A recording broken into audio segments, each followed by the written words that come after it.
안녕하세요. 이 시대에 진정한 믿음의 장군이 있습니다.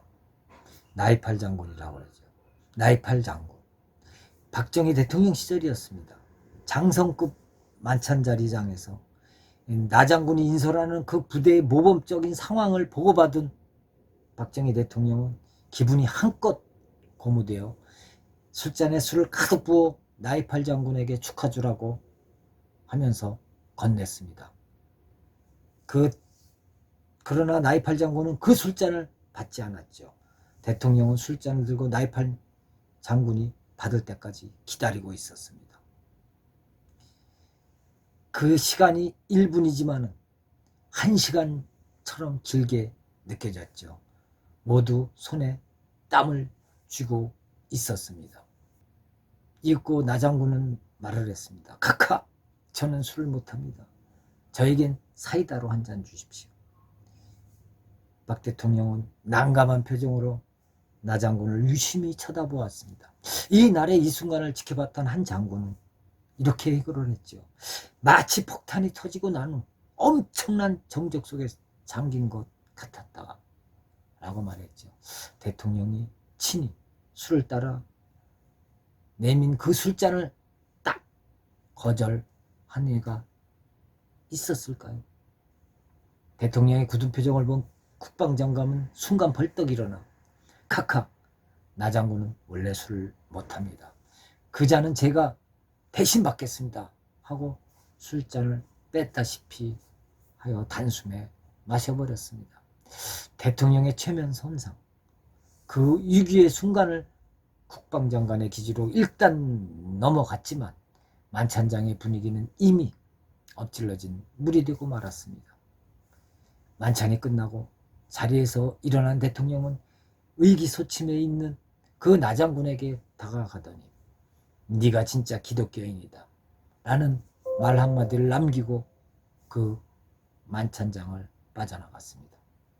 아마 당시 박정희 대통령이 공식 만찬석상에서 축배를 거절을 당한 이는 아마 이때에는 전무후무한 일이었을 것입니다. 한편 이날 만찬이 끝났을 때 박정규 경호실장이 나이팔 장군에게 다가와서 선배님 해도 너무하셨습니다. 꼭 그렇게 각하에게 망신을 주어야만 합니까? 국군의 통수권자요 일국의 대통령께서 선수 축하의 술잔을 권하면 정중히 받아서 입잔이라도 하는 척해야 되는 것 아니겠습니까? 분초를 따지며 대통령의 일거수일투족과 얼굴 표정 하나하나까지 살펴야 하는 경호실장으로서 이날 일촉즉발의 그 순간의 초조함과 고뇌에 어땠을지를 가히 짐작할 수 있었던 것이죠. 대통령이 떠나간 선배 장군들이 나 장군에게 찾아와 군 통수권자 앞에서 너무 경솔했다는 질책을 했습니다. 이 사람아, 별을 하나 더 달 수 있는 하늘이 준 기회인데 어찌 왜 그렇게 미련한 짓을 했는가? 내일 아침 당장 책상 정리나 하게나. 사단장 관사로 돌아온 나 장군은 정작 매우 불안해야 될 자신의 마음이 오히려 편안함을 느끼면서 내가 과연 이런 신앙에 대한 용기가 어디서 나왔을까? 내일 당장 청와대에서 어떤 책벌이 떨어진다 해도 캐념하지 않겠다. 내가 하나님을 믿으니 하나님께서 나의 앞날을 책임져 주시겠지. 내가 육사를 졸업했을 때 구대장께서 장교가 되어 술을 마실 줄 모르면 출세를 할 수 없다고 했는데 그러나 나는 이렇게 장군까지 진급시켜 주신 것은 바로 하나님이지 않는가.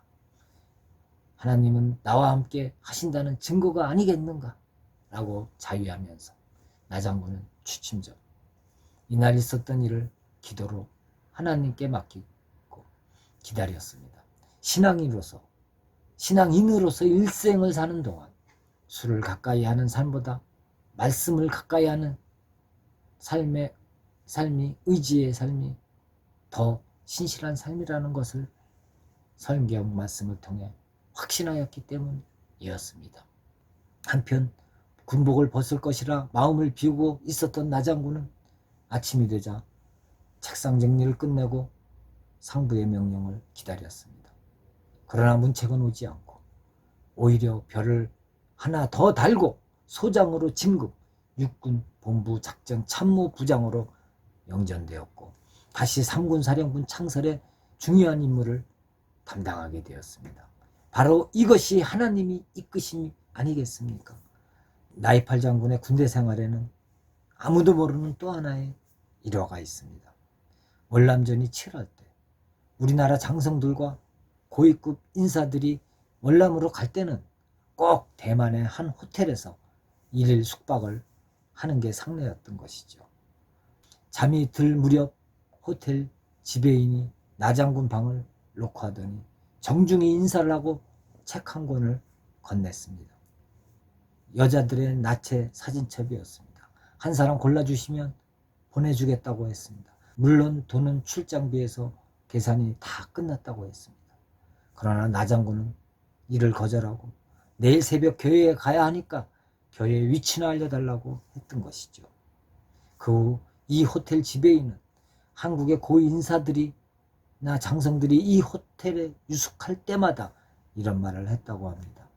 이 호텔 건립일에 그렇게 청렴한 사람은 과거도 지금도 오직 한국의 나장군 한 사람밖에 없었습니다. 라고 말을 하는 거죠. 전쟁터로 향하는 군인이 그것도 공짜로 수청을 들겠다는 아가씨와 하룻밤쯤은 쥐도새도 모르게 보낼 수 있었는데도 하나님은 항상 나와 함께 하신다 라는 평소 남편의 믿음이 그날 밤의 유혹을 단호히 거절했다는 것입니다. 나이팔 장군이 제대 후 어느 날 밤 당시 김재규 중앙정보부장으로부터 전화가 왔습니다.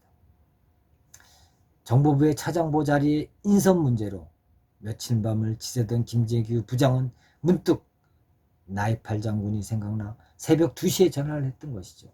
나 장군이야말로 바로 이 자리에 앉을 가장 적임자요. 내일 아침 일찍 출근하시오. 당시 이 차장보 자리는 중앙정보부의 막대한 예산 집행에 관여하는 요직이기 때문에 청렴 결백이 요구되는 인물을 추천해야만 대통령의 재가를 받을 수가 있었던 것입니다. 김재규 부장의 보고를 받고 난 박정희 대통령도 흐뭇한 표정을 지으면서 일국의 국가 원수가 친히 권하는 축하의 술잔도 기독교인이라는 이유로 거절한 믿음의 장군 나이팔이야말로 그 어떤 압력도 부정도 유혹도 거부할 수 있는 인물이다 라고 잘 추천했다고 하면서 만면의 미소를 머금었죠. 또한 수석비서관 회의에서도 나이팔 장군에 대한 칭찬을 자주 했다고 합니다. 얼마 후 대통령은 나이팔 장군을 다시 장관급 비상기획원 위원장 자리로 영전시켜 주었습니다. 그런데 만일 이때 영전이 안 되었더라면 1979년 10월 26일 궁정동 만찬자리 대통령시의 현장에 나이팔은 김재규와 함께 꼭 참석해야만 되는 확정적인 인물이었지만 하나님의 가호로 이 위기를 모면할 수 있었다고 하는 것이죠. 끝으로 박 대통령이 비명에 쓰러진 지 14년이 지난 1993년 9월 16일 위대한 신앙의 장군 나이팔 장로는 68세로 세상을 떠났습니다. 후에 나 장군이 임종을 앞두고 세문안교의 김동희 목사의 눈물의 기도를 받는 자리에서 그는 오히려 목사를 위로하면서 목사님, 제가 목사님을 잘 보필하지 못하고 먼저 떠납니다. 언젠가 하늘나라에서 다시 만납시다. 목사님, 한 가지 부탁이 있습니다. 찬송가 455장 좀 불러주시겠습니까? 주 안에 있는 나에게 청초한 가을 백합화처럼 젖먹이 아기가 어머니의 품 안에서 포근히 잠든 모습처럼 그는 허물 많은 이 세상을 미련 없이 하직하고 너무나도 편안한 모습으로 두 팔을 활짝 펴시고 이제 그만 나에게로 오라 부르시는 주님의 품 안에 안겼습니다. 정도의 길을 간 사람에게는 결코 후회할 일이 오지 않는 법입니다. 감사합니다.